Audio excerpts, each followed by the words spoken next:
Hi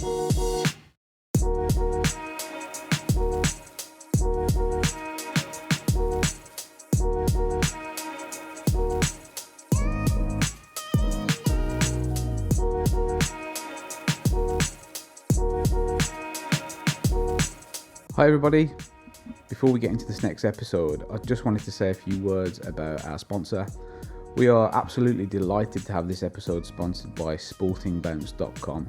This is a trusted directory connecting you with qualified and in-training sports psychologists across the UK and Ireland. So if you're looking to improve performance, boost confidence, manage pressure or support well-being in sport, you'll find the right professional there. You can search by location, sport or specialism and even choose between face-to-face or online sessions. Really importantly, every psychologist listed is verified and working to recognise professional standards, so you know you're in good hands. Take the next step with your sporting success. Visit sportingbounce.com and connect with sports psychologists who can help you unlock your full potential. That's sportingbounce.com, sportingbounce.com, helping athletes perform better, feel better and thrive. We hope you enjoy the episode, guys. Make it weighty. Make it big and weighty. And lofty. Okay. Make your introduction weighty and lofty. Okay. And poignant. Okay. And emotional. Not too much to ask then. Right. Hi everyone, and welcome back to another episode of Rationally Speaking with myself, Stuart Carrington, and the esteemed professorial, mercurial, some might say, researcher, author, philanthropist, Dr. Martin Turner. Yeah, you missed out a few superlatives there, but I ran out of syllables. I can only say so many long words in one hit, and then I've just got to recover. Well, we'll have a chat later and add the rest in post. Okay, wonderful. Something's changed. Okay, what's changed? I've got a coffee. Me too. Yeah. So that's the difference. That's going to ruin the continuity. So we're doing lots of recording today, aren't we? Yeah, I think so unfortunately we live quite far apart, and we feel that these conversations are better in person often. And judging by the engagement, then it lands better when we're in person, having more informal chats. We were talking earlier about accidental learning. I think this format lends itself to that a little bit more. Don't fret. Martin is in communication with me frequently, like constantly badgering me on WhatsApp, and just, like what you're having for dinner, morning stew, like things like that. Yeah. So we are in constant communication. Yeah. It's just that physically we're not able to be in each other's presence very often. Exactly. So we like to make the most of it. We are 100%. Yeah. And record lots of these. So if you're watching another one, you're like, hey, where the coffee cups come from? Yeah. Like we are just human. Do you know what I mean? I think sometimes that's overlooked as well. People look at us and put us on the pedestal. Yeah. That's not the case. Like we're just human. Like you are just a fallible person. Yeah, exactly. Yeah. And you? Would you? I wouldn't put myself in that bracket. Oh, okay. Right. Yeah. Right. Because I'm basically perfect, but whatever, we could talk about that another time. I think we've discussed quite a lot today, and in the past we've discussed lots of REBT theory, and we always end up on tangents, which is fine. But one of the things that we've discussed, but maybe not done so much detail, is on the consequences piece of this GABCD framework, the C part of that. Yeah. And it's actually really, really important. And one of the interesting issues in REBT is that we do spend a lot of time talking about beliefs and defining beliefs and measuring beliefs. It is a really core distinguishing feature of REBT, but it's not the only distinguishing feature. In fact, if I was to put them in a hierarchy, I'd say beliefs is the first distinguishing feature. When I say distinguishing, I mean it distinguishes REBT from other CBTs and other approaches. The next one down, I would say, would be the consequences, the idea that we can have healthy, functional emotions and dysfunctional, unhealthy emotions. This idea of the binary model of emotional distress is what it's called in REBT parlance, but binary in a sense that we got healthy and unhealthy. and binary in the sense that the flavor of the emotion might actually be the same, but the consequences of that emotion are different. So, for example, anxiety. So, a similar stimulus might lead to the experience of anxiety, but in REBT there would be a difference between healthy anxiety and unhealthy anxiety in terms of how it's experienced and expressed, even though the event itself might lead to an anxiety-like reaction. And one of the frameworks we use when we talk about anxiety-like event or situation that might lead to a particular emotion, we use Richard Lazarus's framework, essentially, don't we, of cognitive appraisal. There are certain ways that we appraise situations, and that appraisal tends to lead to a particular emotion. RBT agrees with that, but then adds to it and says, you can experience unhealthy or healthy versions of that emotion, if you like. It actually says they're different emotions. We can talk about that. But that's the kind of broad-based idea. I love this distinguishing feature between unhealthy negative and healthy negative. And 2 points I kind of I made while you were talking there was, the first is we mentioned this kind of example of like an athlete maybe saying, oh, the coach doesn't like me. Yeah. And that's like causing me distress because it doesn't feel nice, right? So I think one thing, you mentioned this distinguishing feature of REBT. I know certain other approaches, they would start to almost like what we'd say like fortune tell, where we're trying to say, oh, maybe that's not true. And then it could be a case of like, tell me why you think that. And they say, well, the coach didn't greet me this morning or didn't say goodbye to me when I left, but they said that to everybody else. And then we start to rationalize the behavior. Oh, maybe they were busy at that time. Maybe they were thinking about something else. Maybe they were stressed. Maybe they were tired. We start to make things up, basically, don't we? Yeah, so you don't know. And it's about feeling better, like we mentioned previously, but not getting better. So let's deal with that. Like, well, why does everyone have to like you? And this is because you've made this demand based upon the preference you've then created. Demand. Yeah. So you're moving through some core REBT ideas there. You're moving through the idea that we assume the A is true. Maybe the coach doesn't like you. As a way to direct the conversation towards the deeper level, which might be the beliefs. Through the critical A, which is the thing that's really getting to you about the coach not liking you. And then into the beliefs, which might be something like, I must be liked and it's terrible to be disliked and all the rest of it. Exactly that. So I think here, that's like this really kind of key part. And I guess what you've just done is introduce my second point. You've stolen my second point, Mark. I don't apologize. Which is the interdependent nature of this framework. So we've just, as you've identified there, where we go through that framework, but it goes the other way too. So by having this, like, dual aspect, what was the term you called? Binary. It's the binary theory of emotional binary theory of emotions. I like that. I'm going to steal that. So because I didn't invent that, by the way. That's Elysian. Is that an Ellis? I believe so. I think him and Di Giuseppe in '93 coined that. So the reason I like this is because I often experience people saying, I just want to feel X, and that's normally X is normally positive. Or I just don't want to feel Y, and that Y is negative. But common humanity suggests that, well, you, me, everyone, we're all going to feel X and Y at any given time, and relatively frequently throughout our lifespan as well. So if our goal, so now we can look at this independent nature and look at the G, if our goal is, well, I just never want to feel nervous, I never want to feel anxiety, I never want to feel sadness. Well, one, it's probably like not a very helpful goal because we're going to feel it. And then two, when we do feel it, we then have this like meta disturbance of, wow, shit, I didn't want to feel bad. Now I feel bad. And I shouldn't. And I shouldn't. So now I feel bad that I feel bad. Actually, it's got another issue. Which is,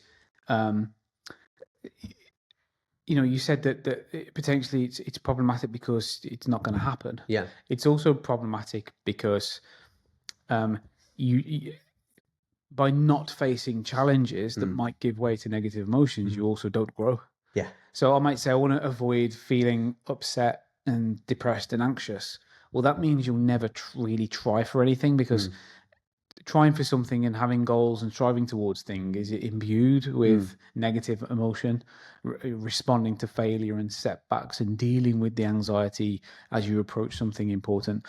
So to set your goals to never experience those things really means that you'll suffer anyway, but you'll suffer differently. The idea that you can avoid suffering as a human being is obviously a non-starter. Yeah, just perfect. We speak about like the philosophical kind of flavor of REBT there. That's a real kind of Buddhist approach there. This like, life is suffering, and actually it's when we embrace our suffering that's when we can grow and develop.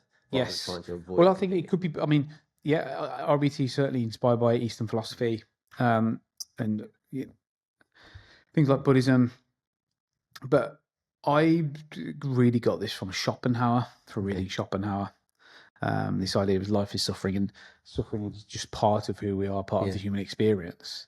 And it's one of those things that you can just accept rather than debate. If the purpose of life is to, avoid suffering, then we've utterly failed. So it can't be the purpose of life, because just nowhere is there existing a person that has avoided suffering. Well, Schopenhauer said life is a choice between boredom or suffering. Yeah. So when he says boredom, I don't mean this like comfort, or I don't think he meant comfort. I think he meant you might as well not exist. I think apathy. I think he meant apathy. Just kind of just do nothing. But within RBT, how that extends to RBT, our aim through RBT isn't to alleviate people's suffering completely. It's not to reduce negative emotion or to make them not suffer. I mean, you're trying to help people in any way they want to be helped to an extent, and part of that might be to increase positive emotion and decrease negative emotion, which can be achieved through REBT, but it wouldn't be the core purpose of REBT. It's not what REBT was developed for, and it doesn't necessarily align with the binary theory, for example. But as we've said, it can be used flexibly, so of course it can be oriented in that way as a secondary goal. But the primary goal would be to try to make sure the individual isn't experiencing an unhealthy negative emotion at the end of that work. So usually what happens is people can enter into RBT in lots of ways. They either come with like an A, like here's a situation that's happening, will happen, or has happened, and I don't know how to get through it and how to get over it, and there's beliefs associated with it that stop people from progressing, for example. Or another way that they would come to it is they're experiencing an emotion they don't know how to deal with, and our first job in that case is to figure out whether what they're experiencing emotionally is unhealthy or healthy, i.e. functional or dysfunctional. And that's really fundamental, because if it's healthy and functional, then what are we doing intervening? What are we trying to do there? We're going to end up helping somebody to feel better, not to get better. Now, there's plenty of good arguments as to why, it's not necessarily a bad thing to help somebody feel better. But again, that's not really the core purpose of RBT, is it? Well, absolutely. And this is the distinction between elegant REBT and specific REBT. And we've mentioned this before, there's this flexibility. So it may be a case of, okay, at this moment, I think there would be an argument for you need to feel better. You might need to calm down, relax, for instance, and not feel so nervous. And there might be like a time constraint around this as well. I've mentioned in another episode, a performer that's really nervous, they just might want to calm down. Probably don't want a philosophical discussion about their goals, or that elegant REBT approach. But you mentioned here about this sort of like negative emotion aspect, and you mentioned like utility. Is utility the only characteristic that would define whether a negative emotion is healthy or unhealthy? It's behavior per se. I would say. When I say per se, I mean not specifically. So it's the behaviors you adopt when you're expressing that emotion. That's how unhealthy and healthy are defined within RBT. Not severity. Okay. Or not like on a temporal dimension, like how long the emotion lasts. For sure, those things are important, but that wouldn't be what separates healthy from unhealthy. What separates them is is the behaviors, the action tendencies, Okay. things you like do and the things you intend to do. So for anxiety is a really nice, clear example for people. So unhealthy anxiety in REBT isn't just, avoidance.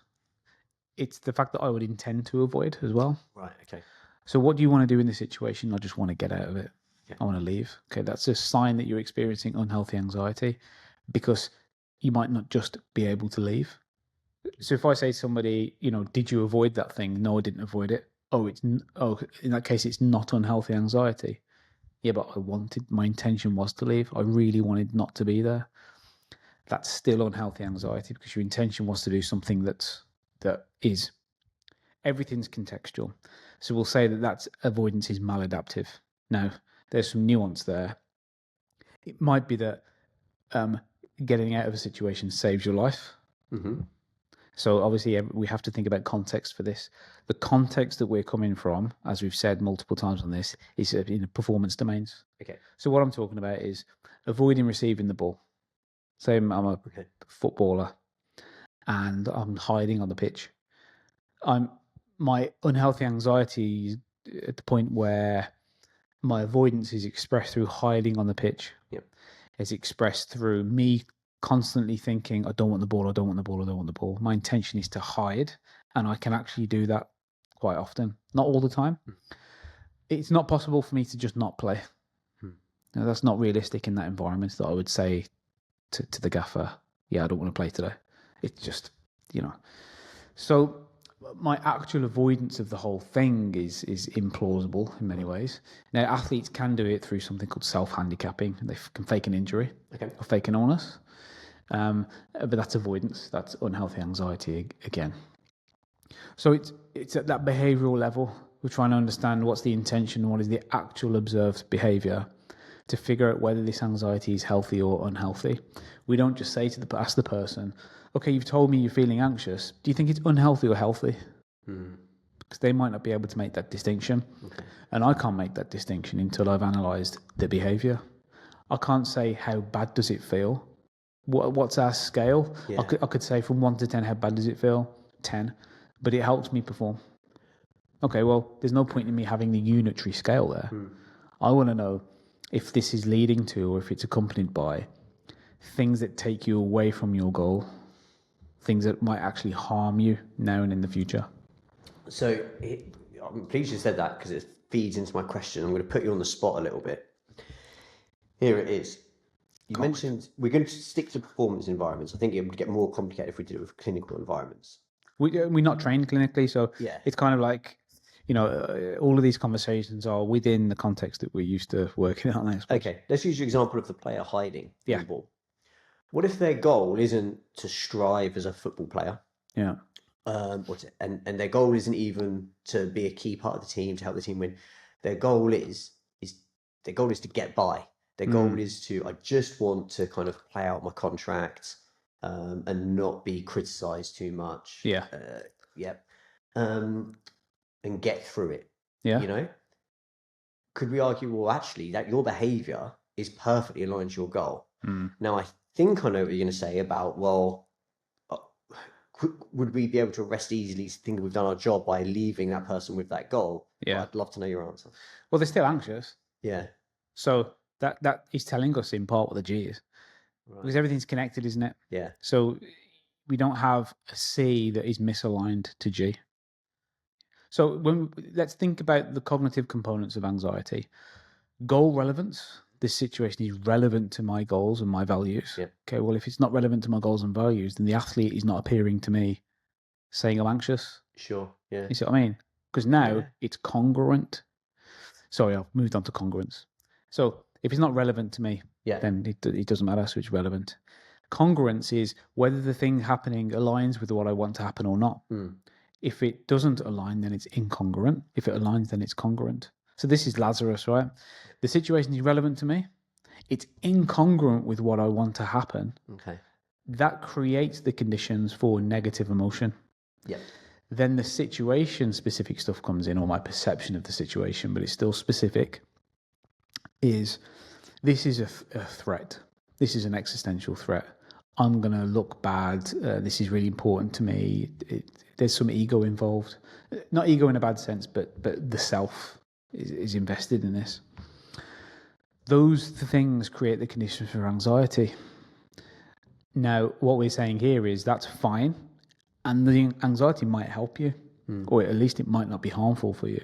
What we're saying here is that there is a version of anxiety that's unhealthy and unhelpful, that in RBT terms arises because I attach irrational beliefs to this incongruence between my goal and the situation. Right. The fact that this situation is not going to give me what I want. It's going against my goals. Yeah, that I have to achieve. Yeah, and then I place the have to afterwards. Yeah. You know, obviously it exists before, but I'm doing it in reaction to that activating event. Yeah. And then I'm experiencing the unhealthy negative emotion. So it's complicated, and we do lay this theory out in writing in various places. But what has basically happened in REBT is there's been a blending of Ellis's ideas and Lazarus's ideas. Yeah. So Ellis has the GABCDE, and Lazarus has the motivational or goal relevance, goal incongruence and congruence. Yeah. This idea that there are certain themes that lead to certain emotions. Sure. The idea of coping, problem focused versus emotion focused, and there's lots of other aspects that are involved with that. So when I'm speaking like this, I'm layering those two things together. When we say G and A, in Lazarus terms, that's goal relevance and goal incongruence. Okay. In RBT terms, it's G and A. Sure. So yeah, there's some theoretical baggage there, but ultimately, we're using the Lazarus stuff to say, well, this creates the conditions for anxiety. And then we're saying from an RBT perspective, okay, well, then what predicts me experiencing that anxiety and expressing that anxiety in an unhealthy or healthy way? Okay. And that's where beliefs come in. Wonderful. Yeah. So I don't think you mentioned that you put it out in writing. Martin will appreciate me plugging the book here, The Rational Practitioner. But I have to say, The Rational Practitioner is written by Martin Turner. Is that the one available in all good bookstores? I think so, with the dashing purple cover. Yeah. With a dragon on it. Dragon on it, yeah. Yeah, it's pretty good. It's easily the best doorstop in my house. Without doubt. Why have you said that on camera? He does a really wonderful job of like kind of overlapping the GABCDE framework with Lazarus's cognitive approach. Yeah, but this is something that I've probably mapped out in more detail than anybody. But certainly, people were talking about this. Daniel David in his work, so people are and kind of align these things quite nicely. And then Nanki Chadha, who's my PhD student, pulled this together really nicely in a bit of a path analysis, a bit of a model, a framework. And so we've started to get our heads around that stuff. But I think it helps us to understand how somebody, A, arrives at anxiety as an emotional response, and B, arrives at unhealthy or healthy anxiety.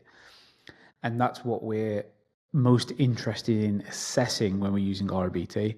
Is the person in front of me experiencing an unhealthy or a healthy emotion? Because if it's healthy, then our routes to help this person probably deviate from specific core RBT. Yeah. Whereas if it's unhealthy, then that is in our kind of specific RBT wheelhouse. Perfect. Let's start to focus then on this kind of like unhealthy, negative emotion. Yeah. Should we sort of just be really explicit between what are the sort of primary negative, unhealthy emotions, and then maybe the healthy alternative? And then I think we should stick to we should go back to that player. Okay. You know what I mean? And tease out healthy versus unhealthy and go from there. They can be our case study. Yeah. Okay, cool. Okay, so we've got negative, unhealthy emotions. So we might label these, and Ellis and Dryden do a really great job of doing this, as do Branch and Dryden. Or is it Dryden and Branch? Dryden and Branch, 2008. Yeah, 2008. I think, those two are really wonderful texts that highlight this. So we have anxiety. Yeah. We would have unhealthy anger. Yeah. We would have depression. And we would have, what's the fourth one? Well, you've got shame. Shame, thank you. You've got hurt. Yes. You've got jealousy. These emotions are rarely studied in sport. Shame's an interesting one because you'd think it would be, but there isn't a lot of literature on shame. When we think about the performance limiting emotions, it's really anxiety and anger. Depression is seen as something more clinical in a lot of the literature. Now, how REBT places depression is something that's non-clinical. It looks at it as unhealthy sadness, but it's labeled depression. So when we say depression on this podcast, we don't mean clinical depression. We're not talking about the clinical diagnosis of depression. We're talking about what you would probably describe as severely depressed mood or something like that. So we have anxiety, anger, depression, things like shame, jealousy, certainly hurt.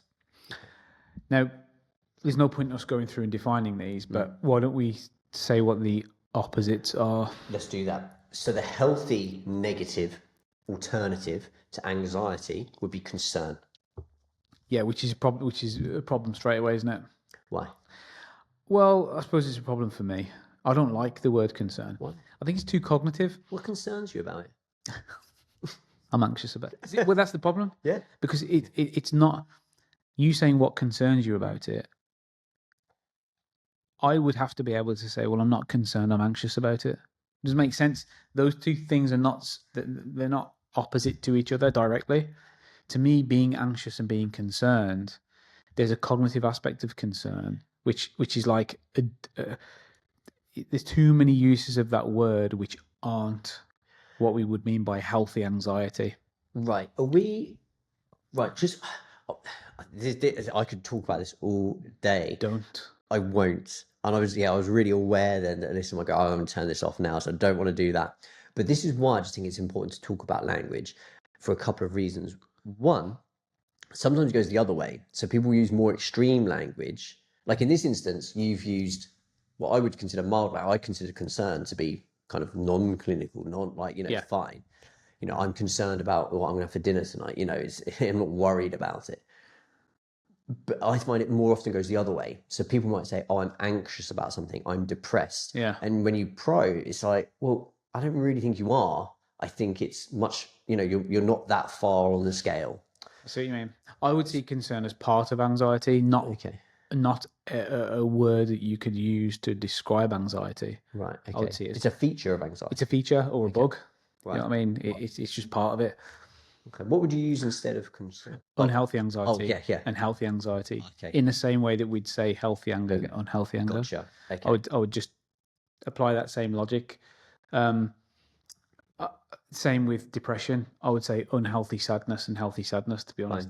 I just think that there's no other word for anxiety that's going to capture what anxiety is because it has with it the emotional, behavioral, and cognitive components. Yeah. When you say concern to me, you've lost the emotion. You've lost the behavior. And we talk about bringing the emotion into the room. Yeah. To me, anxiety is an emotion and concern isn't. So I can't use that interchangeably. Not interchangeably, but in opposition. That doesn't work for me. I don't like concern, so I don't use it. And also, as we've discussed before, I suppose we're talking about theoretical relevance here rather than the client in the room who we can use whatever language that they choose to. Sure. So we don't even have to use the word anxiety ever. Yeah, it might be what they term it. Yeah. We're working together.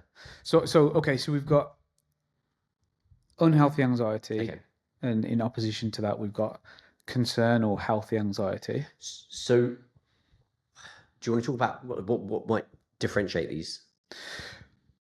Let's go through a bit more. Well, okay, let's do the top three. First, unhealthy anxiety, healthy anxiety, concern. Unhealthy anger, healthy anger, and depression versus sadness. But I would call it unhealthy sadness, healthy sadness. Okay. They're the main three that have been researched, and they're the three that you're going to be addressing with clients more often than you are with shame, jealousy, and all the rest of it. Sure. Yeah. So if we're in anxiety, I suppose the challenge for the theory was to define the difference between those two things. And really what it says is there's a behavioral difference. Absolutely. Yeah. So we might distinguish some of these behaviors. For instance, with anxiety, it might be avoidance. That would kind of be like the key one, I guess. Yeah. Whereas healthy anxiety, to use your term, might create motivation, like a drive to approach something to ensure it doesn't happen. Avoid the thing versus approach the thing. Exactly. So we've got a bit of challenge threat there. Yeah, but I mean, but approach avoidance obviously isn't necessarily specific to challenge and threat, and is at a very basic biological level. You would see approach and avoidance. It doesn't have to be even a conscious thing, you know, or a human thing. The other aspects to healthy anxiety are things like preparation.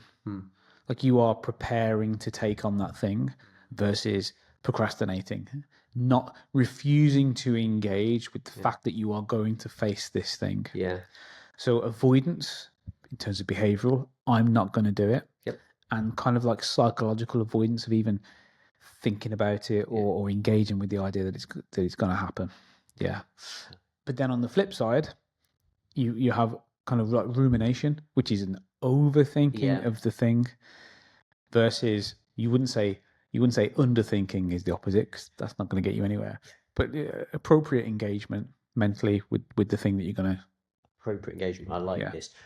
Would you associate with like rumination? Is that similar to reinvestment?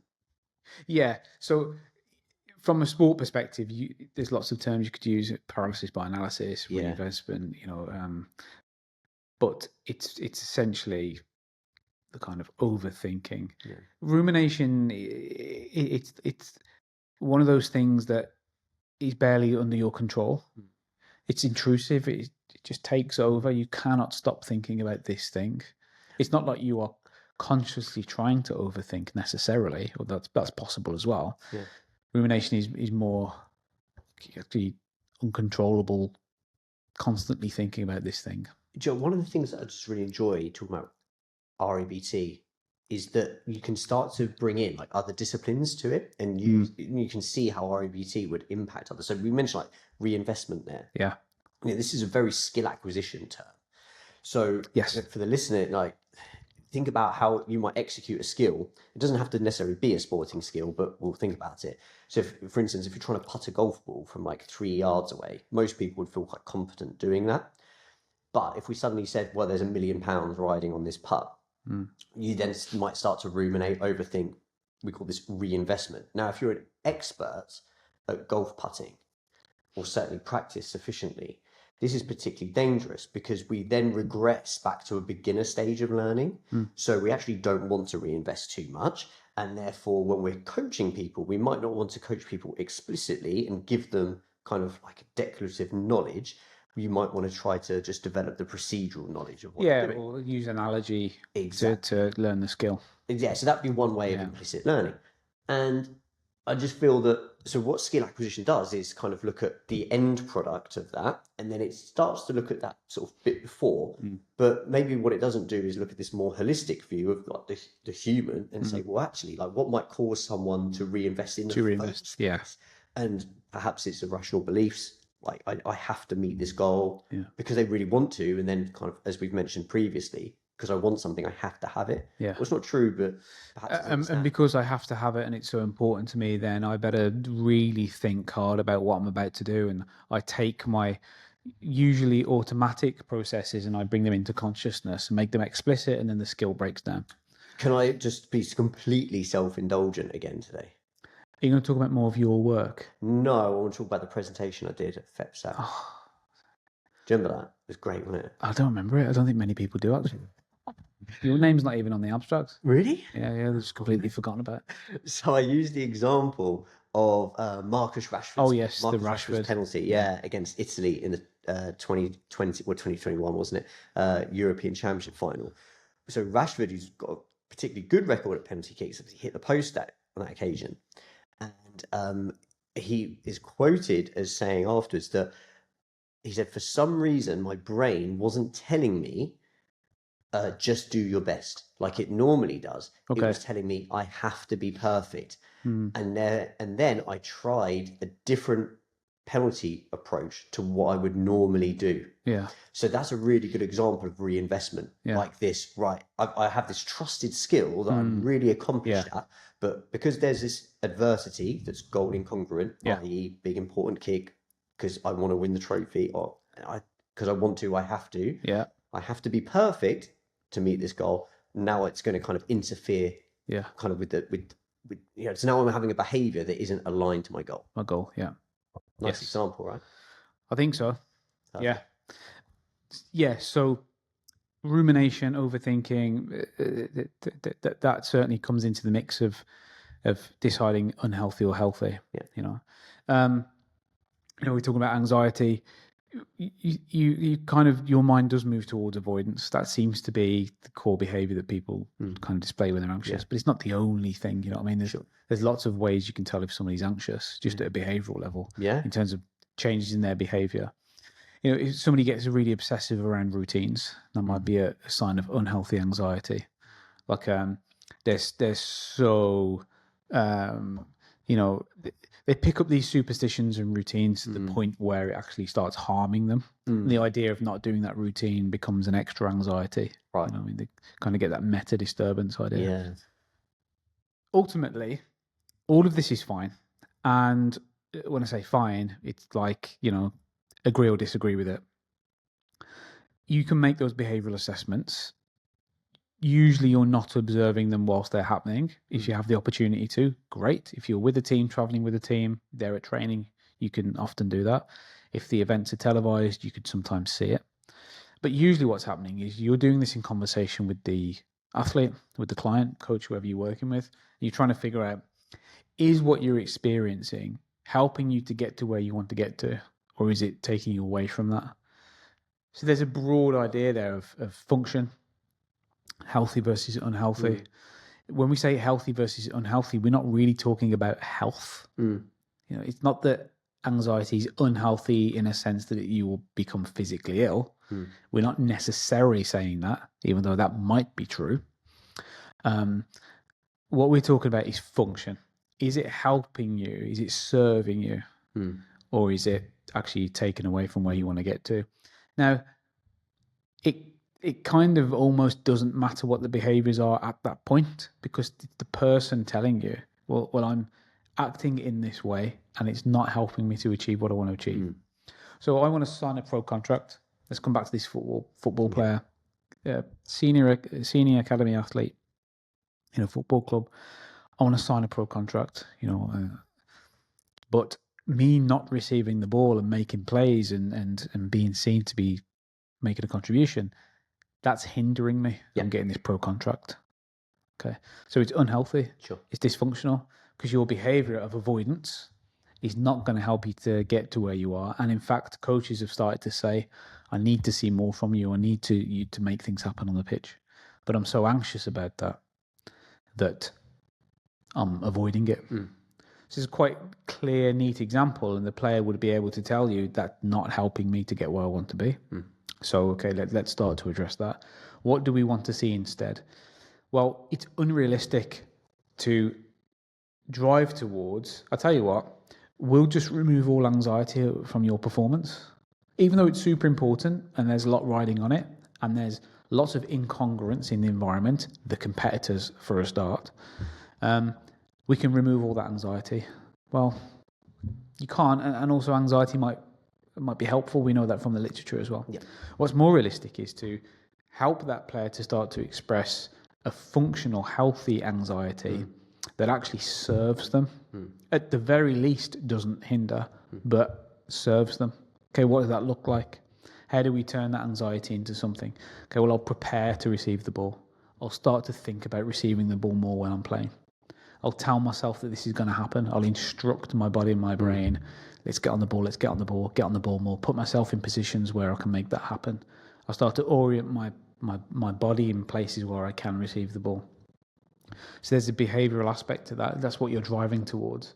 Now, obviously, I'm not saying it's as simple as now go and do that, but it's how do we use REBT to end at that place where the athlete is able to do that. They're not ruminating so much anymore. They're just reflecting, you know, and then there is a few papers looking at how irrational beliefs are positively related to rumination and negative related to reflection, which is kind of the positive side of rumination, if you like. It's like me thinking appropriately about the things that I might do and what it means. So that's where we want to land with this player. We're not going to strip away anxiety, because that's going to help them to prepare and be ready and be switched on and focused. But what we want to do is to kind of help them to not experience unhealthy, dysfunctional anxiety. Perfect. And we do that through beliefs in specific REBT. Nothing else to add. No notes. 10 out of 10. Done. End of the podcast. Do you want to do another one? Forever. Well, I was thinking, if we use the same case, and we look at anger, so now the player is angry that, basically angry that they're like this. Right. So we've got a meta disturbance almost. Okay, so we might see some self-depreciation there as well. Self-depreciation. But that might be underpinning their anger at their anxiety. So we can talk about anger separately to this as well, because it might confuse things a little bit. But let's say, for example, we're working with this player, and it's not just that the player is anxious about receiving the ball and trying to make a difference on the pitch. All of these important situations they're facing, their careers relying on it, they want to sign a contract. Their experience of anxiety and their avoidance behavior is leading them to being angry about this. I'm angry at myself that I'm experiencing this. So what does healthy anger and unhealthy anger look like in that sense? That would be the assessment that we would make. Sure. Yeah. And when we talk about, this is really important, I think, because I think sometimes we see something as anger as like kind of negative. It's inherently negative because it's unpleasant. And this is what REBT tries to cut. And potentially socially destructive. Yeah. You know what I mean? Anger's got that aspect to it that anxiety doesn't necessarily have. Yeah, good point. Whereas I feel that actually, what we don't want to encourage people to be indifferent, as we've discussed. And it's not about just being a walkover. Yeah. So anger can actually help us like hold a boundary or strive to meet certain goals. Yeah. And so healthy anger might be something that isn't socially destructive, but socially constructive to what we want to achieve. Yeah. Okay. So how might that look in this case? Like the player's frustrated at how they're performing, how they're thinking. Yeah. And their anger is, it manifests itself in, I don't know, maybe they're throwing boots around the locker room or something, or they're taking it out on other people. So the unhealthy anger is manifested through usually aggression. It can be aggression in and aggression out. So aggressive to yourself, how you speak to yourself, how you treat yourself, could be physically, mentally. But it is obviously more visible when it's kind of aggression out, like aggression towards things or people. And often what happens is the person is aggressive to people and things that they can be permissibly aggressive towards, which is often loved ones. So you might not even be able to observe it in the performance environment. It might not be that they kick the water bottle and shout at the gaffer. It might be that they don't do anything, go home and have an argument with their loved one, or they're a bit short with their children or friends or whatever it is.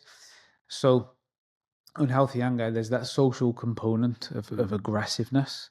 Now, on the field of play, that can manifest in sanctions, yellow cards, red cards. It can mean that they lose focus on what they're supposed to be doing, i.e. doing their job, staying on task, executing the game plan, and they're more interested in revenge or proving a point, getting back at somebody.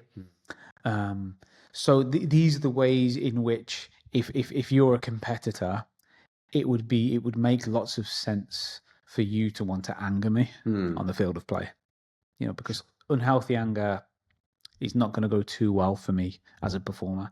Now, even if I do get revenge on you and say I managed to injure you or take you out of the game, that's a red card for me anyway. So I end up not winning. Sure. Everyone loses. And this is the thing with unhealthy anger.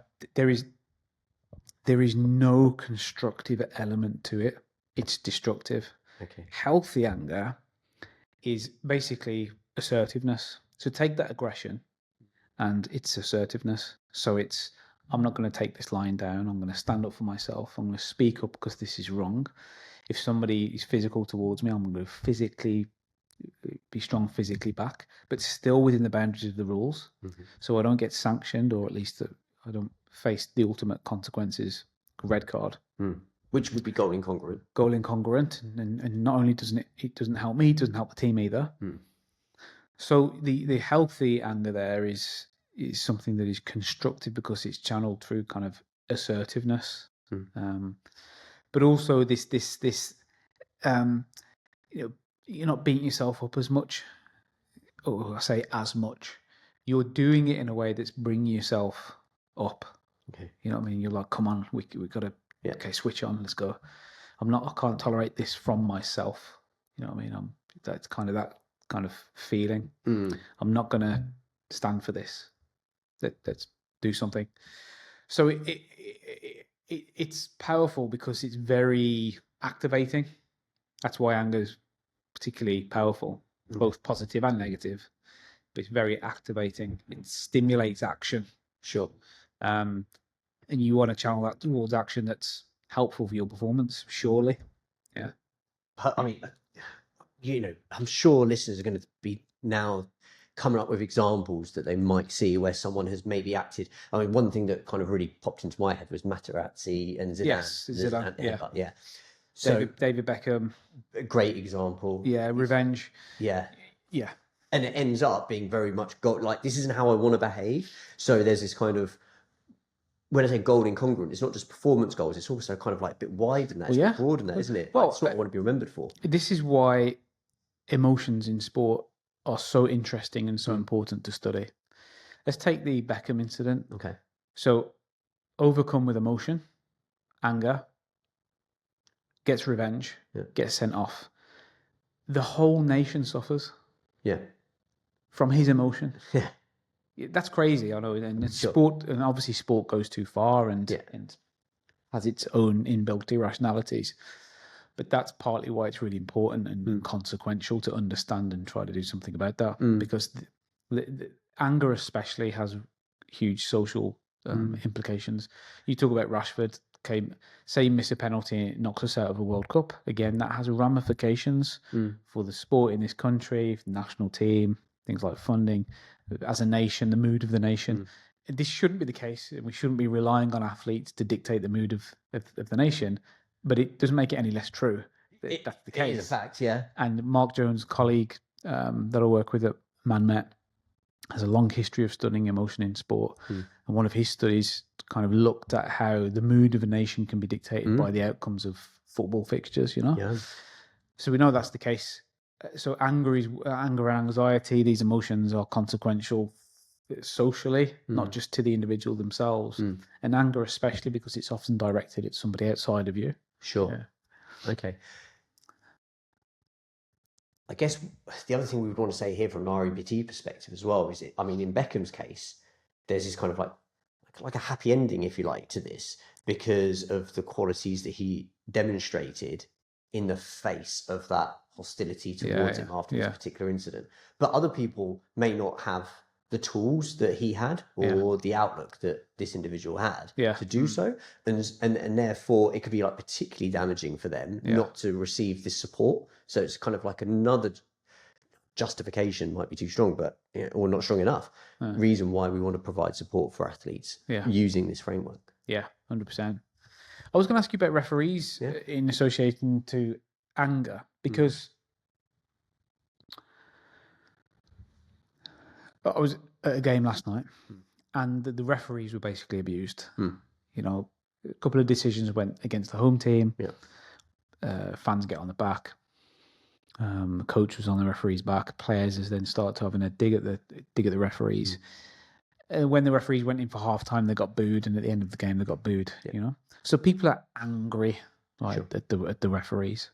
So you've done lots of research. Referees have applied REBT and have done some theory work around that.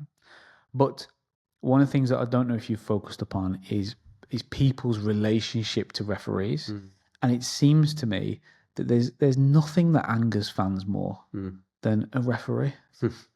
So how would what's going on there then? So what's the unhealthy and healthy anger in that relationship, and what are some of the beliefs that you think would underpin that? Well, I think from a fan perspective, we were to apply the framework, is that the referee is seen as an obstacle to their goal.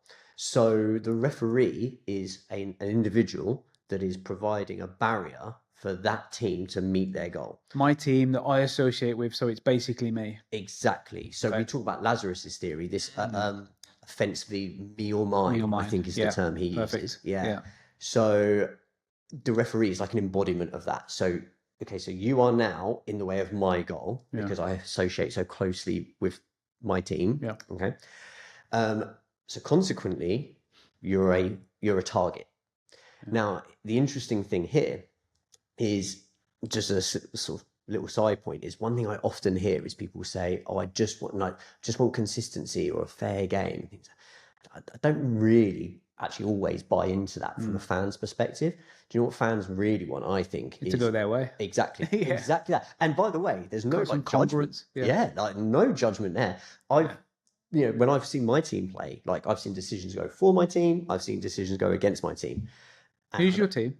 Spurs. Don't know them. Don't know them? No? I know some of the other UEFA Cup champions, 2025. No, I know some of the other big London clubs. Like Palace. Palace and West Ham and stuff, but Chelsea, I know Chelsea and that, but anyway. You're trying to promote unhealthy anger. I'm trying desperately. It's not going to work. So yeah, we could talk about fortification another time, and as a Spurs fan, you're really fortified to this. Yeah. So a referee was seen as an obstacle for that. So that's kind of maybe an explanation. There's probably other reasons why as well. So like socialization of beliefs, we see this traditionally, like the culture of the game is one of, well, the referee is there to be abused. Now, interestingly, I've even spoken permissible. That's one of the things that I mentioned. It's permissible to be volatile against the referee. Yeah, we see this like the term like in kind of sports philosophy would be conventionalism. So it's convention that I will abuse the referee or boo the referee or direct my anger towards this individual for X, which is crazy. Like if you think about like a player diving, for instance, we're not angry at the player that dived, or might be, but we're also angry at the referee for giving it. You know? So we have this like convention around it. So permissible is the best word there. What I find is that, and I've interviewed countless officials at all levels, and we've even like UEFA, FIFA level referees, what I see is they start to rationalize this. Okay. So it's, they're not angry at me, they're angry at the uniform, or that's just what they're supposed to do. They're supposed to take it out on me. So they're, this is like their protection. But again, it's like very problem focused. Now, what we notice is the lower the level of the referee, although it does happen at the highest levels, it's normal, the lower the level of referee, the more this happens. Interesting. Whereas the more elite level referees take a more emotion focused basis. Yeah. But they're human beings and they have thresholds and tolerance and, as well. And they need support in doing that. So I think that's like a really interesting aspect about like kind of anger towards referees, and also how referees need this support to regulate their own emotions. So, but what would be a healthy anger expression from a supporter towards a referee? Maybe questioning a decision. Okay. Yeah. Yeah. So being vocal about that decision. Yeah. Appealing a decision. Yeah. And what does unhealthy look like? A personal, verbal or physical attack. Yeah. How about coarse language? Well, see, this is where we want to be careful about kind of like permitting behavior and saying, oh, well, this is totally acceptable behavior. Yeah. And this is where like subjectivity comes in as well. So one of the laws of the game is, for instance, insulting or offensive. Actually, it's the other way around. It's offensive or insulting language towards an official. Yeah. So it's a red card offence. It's abbreviated to off in a bus. Yeah. Okay. But what is offensive or insulting language? Yeah. So for some referees... But that's socially definable, I think. Yeah. Okay. Probably. I know there is a subjective aspect to that. But, for example, last night, the referee was being called a W word that rhymes with anchor. Okay. Yep. I think I got it. Is that... No, the referee might go, well, I'm not offended. Okay. Is it offensive language? Who decides that? Fans? By fans. Yeah. So is that what I'm asking there? Is not is it allowed? Because I'm fairly liberal. Like you say what you want to say, but is that an expression of unhealthy anger because my intention is to call you a bad word? My intention there is to offend you, really. There's no other reason for me to call you that word. Is it to offend, or is it to intimidate the individual, the referee, to give decisions in my team's favour next time? Yeah, maybe. So if it's that one, could you argue that It's that's healthy because it's functional? Exactly. Yeah. And this is the trap I think we've fallen into with referees. Right. I think we've fallen into all of this behaviour is permissible because the idea is I'm just trying to influence the referee to get me a decision. Yeah. And that's part of the game. Yeah. So it's anything I say is now permissible to this individual. Because it's functional. Yeah. Because it might help my team. Yeah. Whereas for the individual, for the fan themselves, the supporter, is it functional? What does that... Is it catharsis? Is catharsis a good thing? I don't think it is. Like in the moment, it feels great. Sure. But long term, I think the evidence suggests that catharsis doesn't lead to less anger. Interesting. Down the line. You expressing it merely gives you the channels to express it more and makes it more likely for you to express it next time, and probably more severely. I think you can certainly express it in a more kind of adaptive way than calling someone the word that rhymes with anchor. Interestingly, look, we can go the other way around here, by the way, and look at it from a refereeing point of view. So, for instance, some people might say, well, why does a referee tolerate that behaviour from the fans? And we have to recall that, like, at high level sport, the referee's not just there to govern the game, they're there to manage the event. Okay. So why would they do that? Well, for referee's goal, for instance, we often think a referee's aim is decision making. That's like the only metric we use. Yeah. Did that referee make the right decisions? Well, they also have other ways. So there's a really great researcher, Scotty Russell, who identified kind of 4 tenets of refereeing performance. So one of them's like entertainment.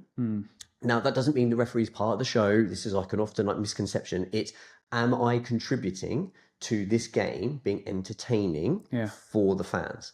So a really good example of this is like a throw-in. Like if the referee keeps bringing the ball back, oh, it has to be taken. It's going to get old. Now, that's what it says in the law. Yeah, it has to be taken where the ball went out of play. Yeah. But do you know what? How many times do you see this player step 2 or 3 steps and just take it, just get on with it? Yeah. That's because the referee, like you said, it's going to get old, it's going to get bored, it's going to agitate fans. Yes. It's like the new rule with the goal kicks. Exactly that. Let's speed it up. We want to make it entertaining. Exactly this. So Don't waste 8 time. seconds. Yeah. And there we go.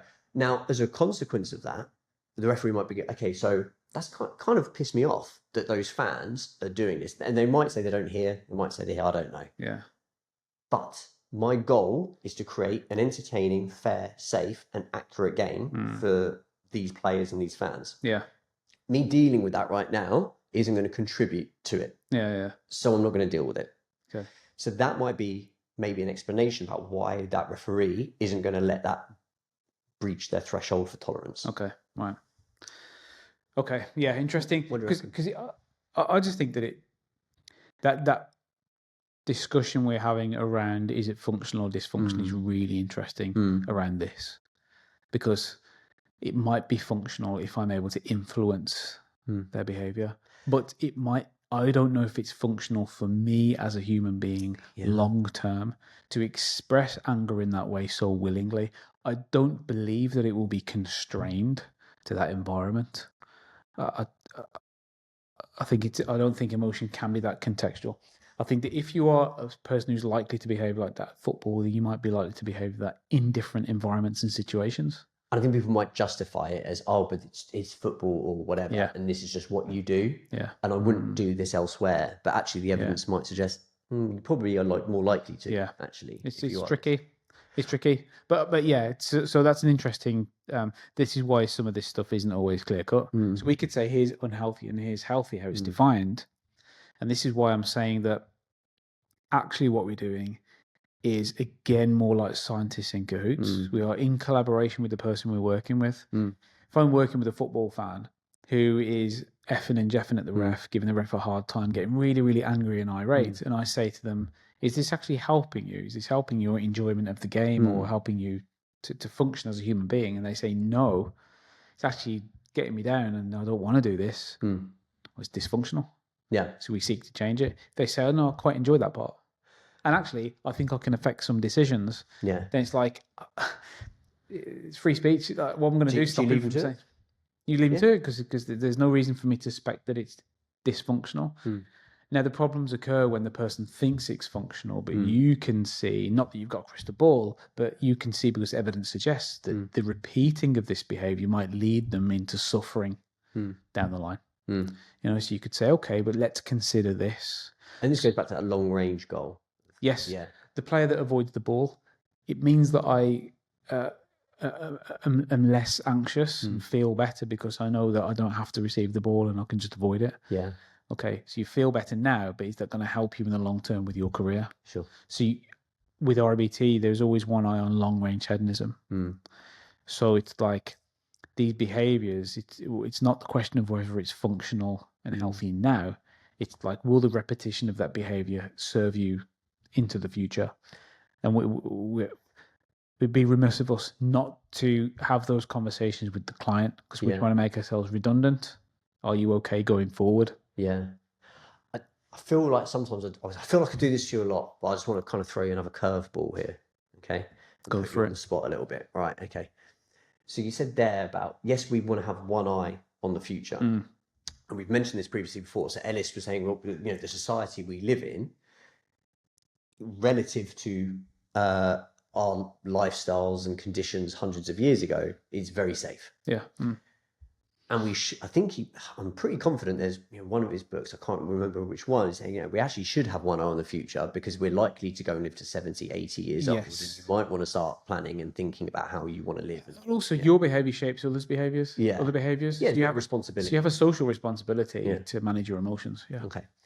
So what might you say then to this football fan that's shouting at the referee or player or coach or whoever, and you say, you should have one eye on the future and think about long-term health, and all the things we just discussed. And they might say, God, I come here to not do that because my whole life is doing that. Yeah. And I'm living rationally and responsibly elsewhere. And maybe it's that word catharsis again. I don't know. Maybe that's... It's an outlet for me to just let off steam. I'm just trying to anticipate what people might be thinking. I genuinely don't think human beings work like that. I don't think you can just decontextualize behavior. When I say decontextualize, I mean, I don't think you can just operate one way in one situation and then just can be completely different in all of the situations. I think you are one person. You're not a different person when you enter into a different social environment. There might be some ideas and patterns of behavior that you perform in that environment, but you're still the same person doing that thing. It's like identity, it's like, well, here's who I am when I'm doing this and here's who I am when I'm doing that.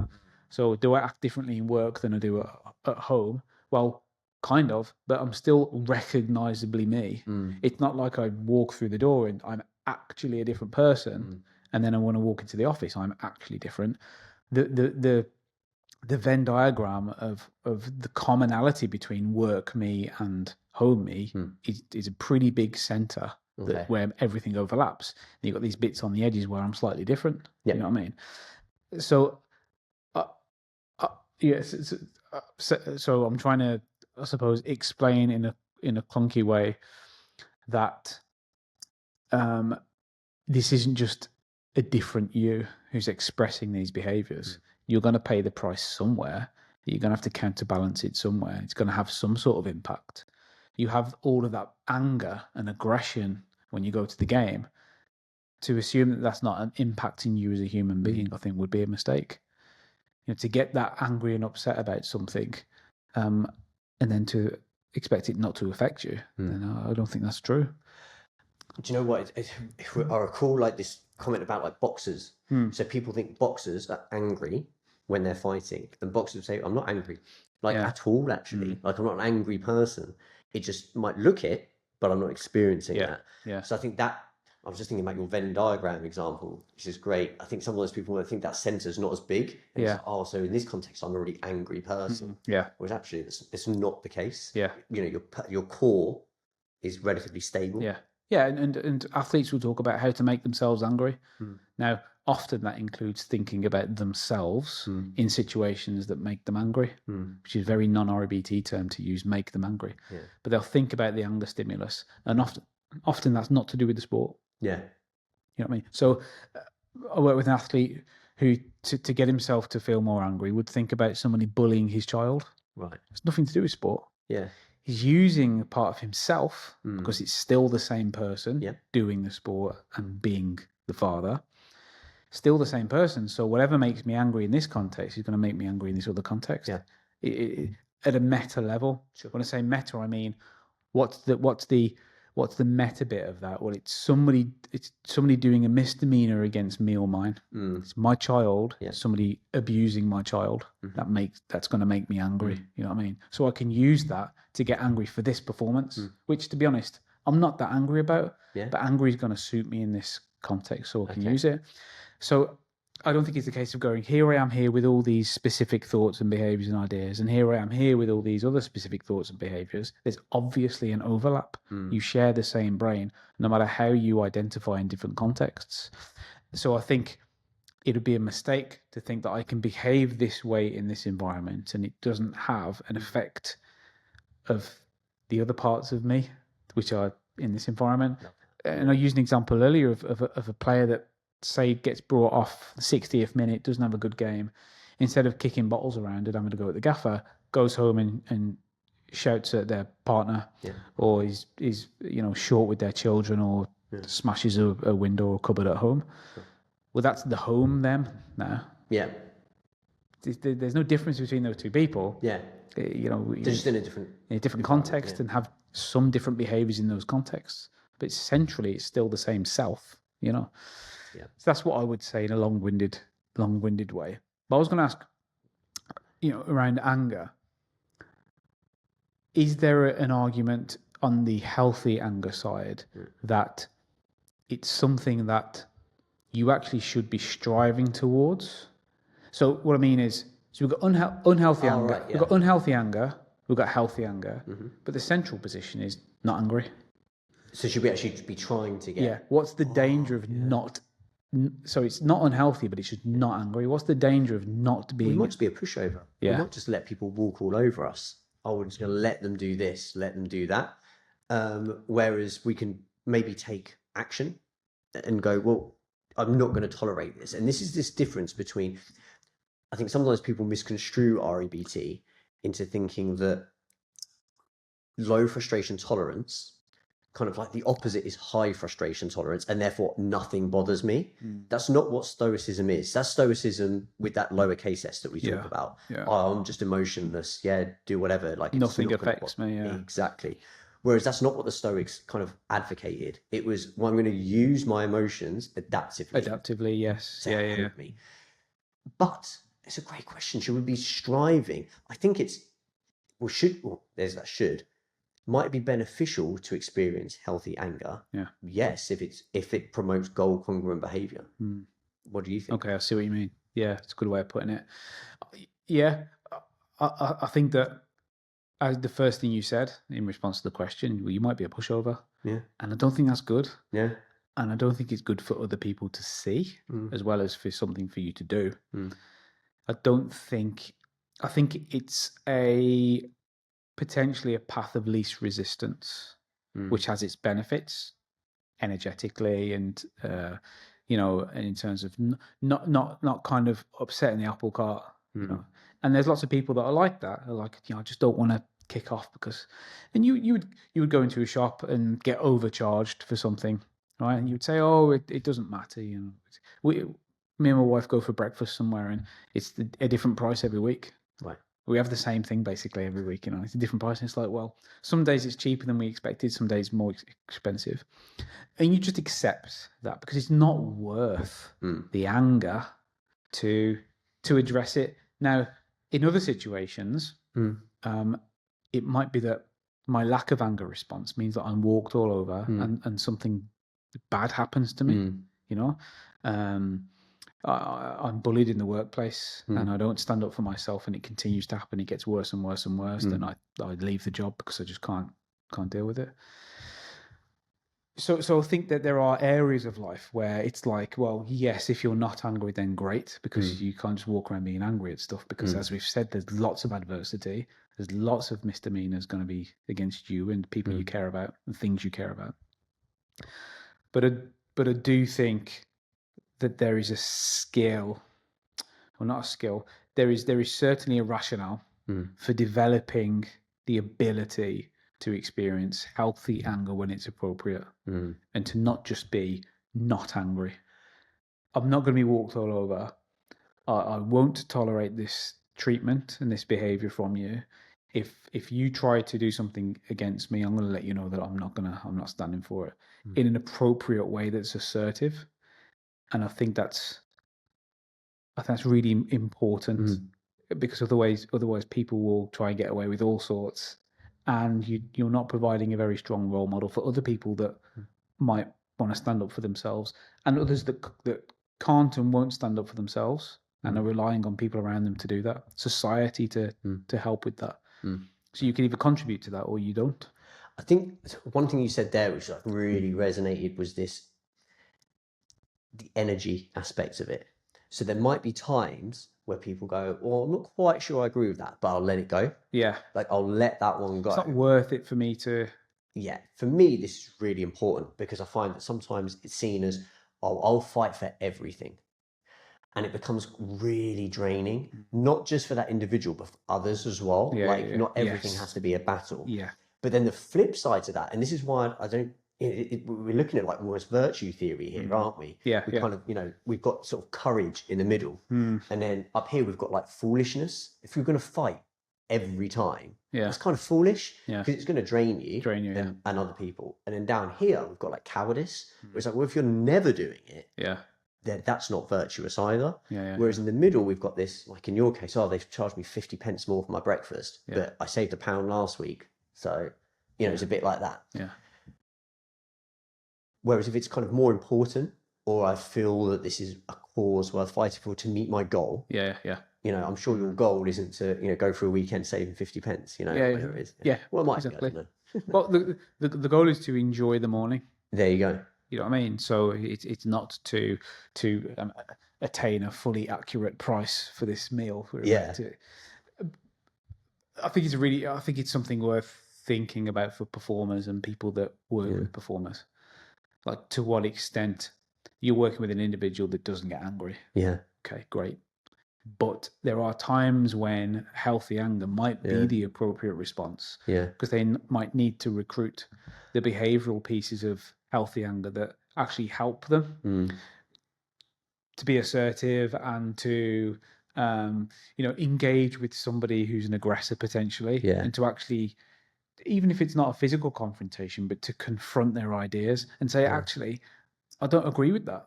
Yeah. And to do it for the team and to do it for yourself, it takes those people who on the personality spectrum might be more disagreeable. It takes those people to mount some sort of unhealthy anger and say, no, I'm not having that. Can I share you a sports story? No. I think you'll like it. I think it's about being a bit, sort of like assertive, right? Yeah. So in Roy Keane's autobiography, talks about when Cantona left United, a couple of players came in as replacements or whoever, and I forget who one player was, but Keane deliberately in their first training session used to blast passes into their feet, like in the practice games.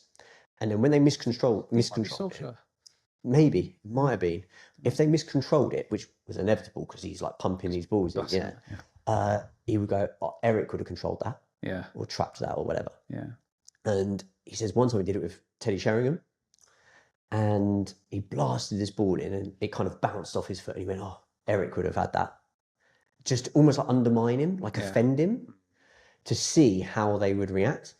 And he says like Teddy was like pissed off about it, but rather than hiding, kind of did the opposite and was like, right, give me the ball again.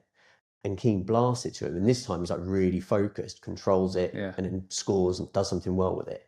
And then says to Keane, like, don't do that again. But stands up to him. But in an appropriate way, not in an aggressive way. And Keane says he immediately went to Alex Ferguson and said, yeah, he's in. like he's one of us, like he'll fit in like with the standards that we're trying to achieve. So I think that's a really good example of, okay, I can kind of have anger or like hold a boundary and stand up for myself without being inappropriate or without being violent or because once you step over that line, you're breaking lots of social conventions that it's hard to come back from. And you're relying on people's forgiveness and tolerance on you to come back from that. The Zidane situation is interesting. Final game for France, was it? Yep. I think it was fun. Was it a fun game in his career? I think it was. It was, yeah. Yeah, it might have been. So, that's a lasting memory that people have of so that emotion has affected his legacy in a way. It's so interesting. But it has social implications in it, especially with anger. Yeah. And there's things that you might do and say which you can't take back. Yeah. Now, appropriate anger doesn't have any of those dangers. You know what I mean? Because you're not seeking to offend or damage. You're seeking to address something appropriately and properly. And there's ways that you can do that. We would call it assertiveness training, probably in psychology in some ways. Yeah. It's like, how do I help you? So I'm preparing you to have a conversation with the gaffer. Okay. You're not pleased, you're not getting minutes, and you're angry and you're storming around the place. Okay. Let's prepare you to have a good conversation with the gaffer about what's happening. Help me to get more minutes. What can I do to get me on the pitch? So we can practice that. How might that go? We'll role play. Yeah. I'll be the gaffer, you be, and then we'll reverse it. This is added to the REBT elements of thinking rationally about this and but still facing the A, not running away from the A. Okay, so what do we do? So you can practice that behavior. You can practice that healthy anger, that assertiveness. This is something that if you learn to do is going to help you in your career. Yeah. It's not you shouldn't be seeking to be not angry all the time. Yeah.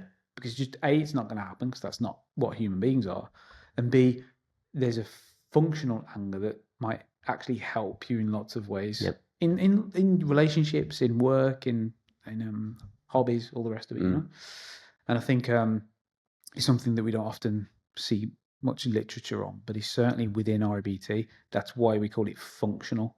It helps you. It's not neutral. We're not neutralizing the anger.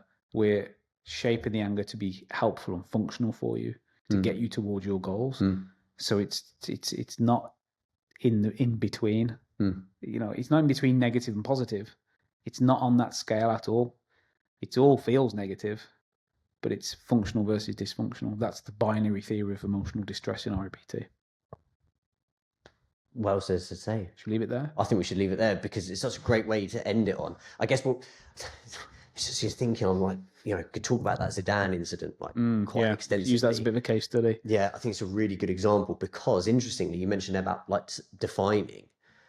Well, actually, like with REBT, we talk about how like one behavior, action, event cannot define you because you have so much. Yes, and that's a good public perception is one thing. Now, does Zidane define himself by that one event? Probably not, and neither should he. But outwardly, some people will define him as the crazy lunatic who did something crazy in a game. Sure. That might, for some people, that might be the only thing they experience from Zidane. If they're not football fans, then they might just remember that one incident. But you can't control that, can you? There you go. Great. There are. Thanks, everybody. So we've done quite a bit today of recording, and Stu's been fortunate to be in my physical presence for a long period of time, longer than I usually allow him to be. He's been quite good, though. He's been quite good behaviour, so that's good. What we'll do is we'll kind of clip a lot of this up, but we might piece the whole thing together so you can watch the whole thing, which will be hours long. But if that's something you want to fall asleep to, then so be it. People fall asleep to my lectures frequently. Yeah, they had mentioned that. They say it's like the best kip I've had in ages, worth every penny. Yeah, there you go. Yeah. Put in the comments anything you want us to talk about, any sort of like specific case studies you'd like us to do, any topics of REBT or sports performers, or if you want to question anything that we've discussed, if you just want to say how refreshing it was to hear me talk and could I do more of it as opposed to Martin, please do so. Please say that. We won't do anything with that information, but you're allowed to say it. Also, feel free to challenge us on things. We're not, a lot of the stuff that we talk about here is the application of REBT to these things. we're veering into other areas that people will probably be more knowledgeable on than us. So it'd be great to hear from people and see what you think about some of the stuff that we're talking about. Go back and watch some of the theory videos. If some of the stuff we're talking about doesn't make much sense or seems a bit jargonatic or theoretically specific, there is a bunch of theory videos there if you want to look at those. And we'll probably do more of this kind of face-to-face stuff because the conversation seems to just flow a little bit better than when we're just looking at a computer screen. Yeah. Absolutely. Great. Thanks, everybody. See you at the next one.